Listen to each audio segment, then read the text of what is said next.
ઉદ્ઘાટન લોકસભાના ચૂંટણીના કોંગ્રેસ ઉમેદવાર ડોક્ટર પ્રભાબેન તાવિયાડ દ્વારા કરવામાં આવ્યું। સંજેલી તાલુકા કોંગ્રેસ સમિતિની સંજેલી ખાતે નવીન કાર્યાલય ખાતે સંજેલી કોંગ્રેસની લોકસભાની ચૂંટણીઓની રણનીતિ માટે ખાસ અગત્યની મીટિંગ યોજવામાં આવેલ હતી। જે મીટિંગમાં સંજેલી કોંગ્રેસ પ્રમુખ શ્રી દિનેશભાઈ તાવિયાડે વિગતવાર કાર્યક્રમની રૂપરેખા વર્ણવી।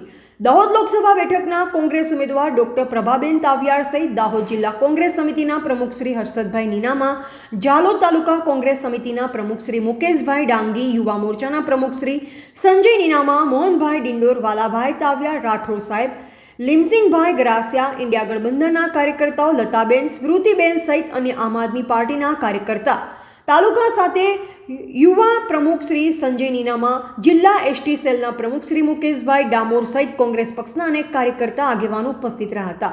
કાર્યક્રમમાં હાજર રહેલ મહેમાનો તેમજ આગેવાનો માટે ચા પાણી અને નાસ્તાની વ્યવસ્થા કરવામાં આવી। રિપોર્ટર અંબારામ કે ખાંટ સાથે કેમેરામેન કપિલ બારિયા, મધ્ય ગુજરાતનો અવાજ ન્યૂઝ ચેનલ।